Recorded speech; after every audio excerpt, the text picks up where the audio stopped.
Have you ever noticed how often hunger doesn't come from the stomach, but from the head? That uncontrollable desire to eat something sweet, salty, crunchy, hot, cold, that appears out of nowhere, especially when we are anxious, stressed, frustrated, or simply bored. And the most curious thing is that in these moments we hardly feel like eating fruit or a salad, right? The desire is for something specific, comforting, almost like a hug. But is this really hunger? Or is it just a way of trying to silence something we're feeling inside and don't know how to deal with? This hunger that arrives without warning and does not respect time, quantity, or control is called emotional hunger. And it has everything to do with anxiety. Have you ever stopped to think about how many times you ate without being hungry? Just because you were nervous, irritated, sad, overwhelmed, or even feeling alone. And the worst thing is that, right after eating, comes that regret, that guilt, as if the food had betrayed us when in reality, it is our mind that is suffering, trying to find a quick way out to alleviate what we cannot resolve with words. The problem is that this cycle repeats itself. Anxiety breeds compulsion, compulsion breeds guilt, guilt breeds more anxiety. And in this emotional loop, the body accumulates weight, inflammation, and an increasing feeling of lack of control. It seems like we are always fighting with food, but deep down, the fight is with ourselves. Why is it so difficult to stop eating out of emotion? And what do we do when it seems like our biggest enemy lives inside our head? The first step to breaking out of this cycle is understanding what is really happening. Anxiety is the body's response to a threat, and this threat can be real or imagined.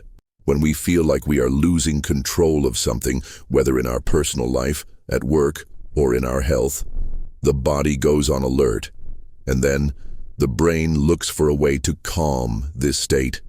And guess what? Food is one of the fastest ways to release dopamine, the immediate pleasure hormone. Eating something delicious brings momentary relief. But it's a relief that doesn't last long, and that takes a toll later.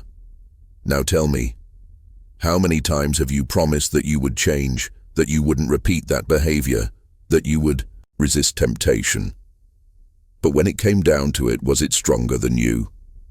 This happens because having willpower is not enough. Willpower is limited, it runs out. What really changes the game is strategy, awareness, creating an environment and a routine that helps the body and mind regulate themselves naturally. But how to do this in practice? One of the simplest and most effective strategies is to stop for a few seconds and ask yourself, am I hungry or am I trying to alleviate some emotion? This question, asked sincerely, has the power to interrupt the automatic. And when you give yourself this time to reflect, you open up space to make a conscious choice. Of course, it's difficult at first. The impulse comes strong. But little by little, you will learn to identify the signs of real hunger.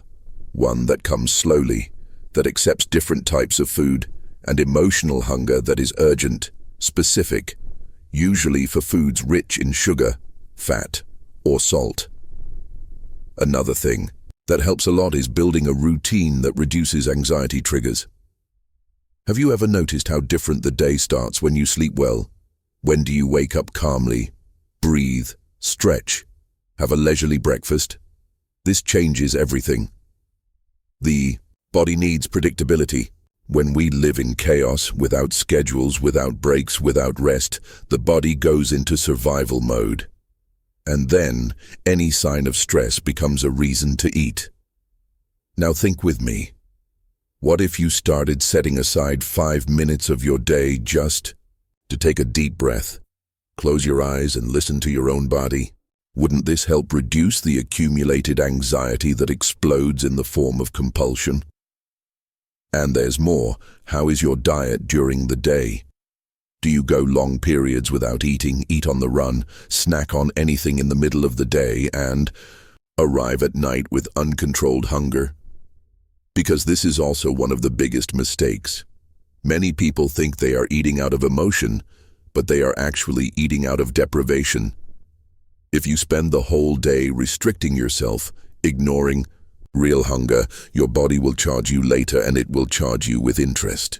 And then, when you combine physical tiredness with emotional exhaustion, the chance of attacking everything you see in front of you is enormous. So wouldn't it be smarter to eat well throughout the day, calmly, with balance, to avoid that peak of anxiety at night? And what about the environments? Is your home helping or sabotaging you in this process?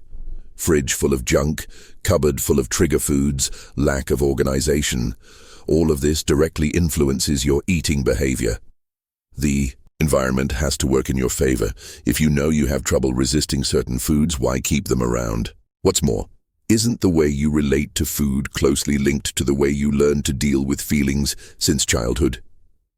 For many people, food has always been a form of reward, affection, and protection. And when he grows up, he continues to use food to fill what he is emotionally lacking. But how can you change this without feeling empty, without feeling punished, without feeling like you're giving up a pleasure? Is it possible to find other paths to pleasure, comfort, and self-care that don't involve food? What if you discovered that what you are looking for in food can be found in a light walk outdoors, in a conversation with someone you trust, in music that connects you, in a long, hot bath, in a moment of pause of your own? Isn't your hunger for presence, for rest, for recognition, for affection? And if you started feeding those areas of your life that are empty, would the urge for food lessen? The truth is that controlling anxiety and avoiding emotional eating is not about depriving yourself. It's about listening to yourself. It's about starting to pay attention to what your body and mind are trying to tell you. It's getting out of automatic and into consciousness. It's exchanging guilt for care. It's about stopping fighting with food and starting to build a lighter, more human, more intelligent relationship with it. And you? Have you ever been through this? Have you ever felt like you had no control over food in times of stress? Have you noticed this difference between real hunger and emotional hunger? Tell me in the comments which part of this video you identified most with. You can be sure that your report will help a lot of people who are experiencing the same thing, but think they are alone in this.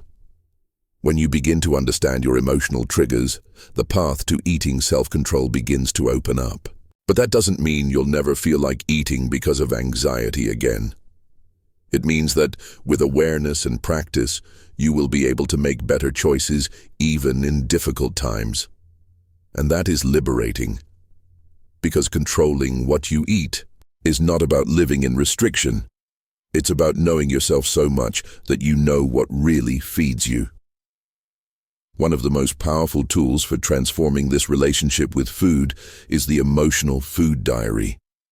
It's not just writing down what you ate, but because you ate. How were you feeling before?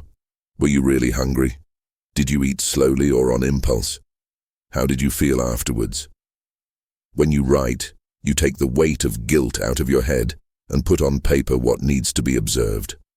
And the most interesting thing is that, over time, patterns begin to appear.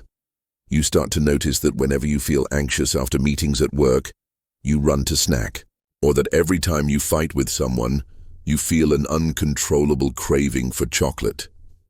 And here comes the big question: is this desire physical or emotional? Another practice that can help you a lot is the so-called minute break.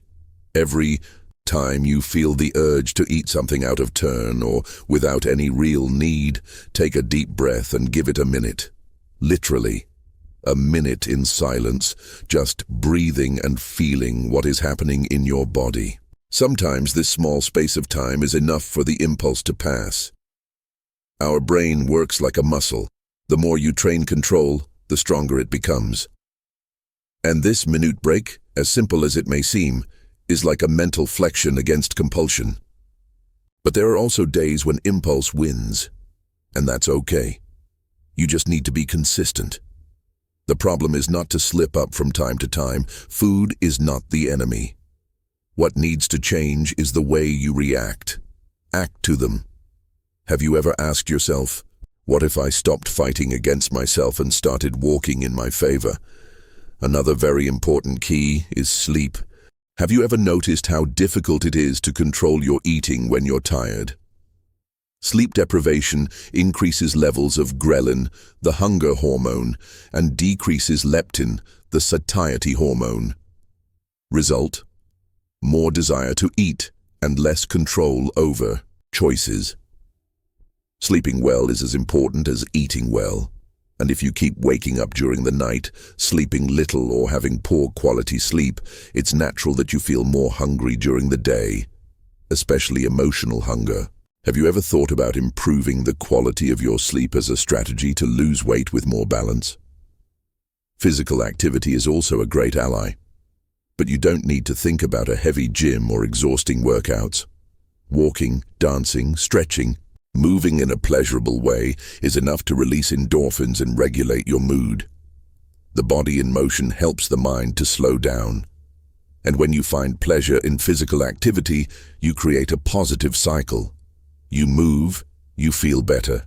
You make better choices, you feel lighter, you move more. And all this without that feeling of sacrifice. Have you ever tried moving not to burn calories, but to ease your mind? Another valuable tip is to create a list of alternatives to food when anxiety hits. It sounds silly, but it works. Always have simple ideas at hand that you can use in moments of impulse.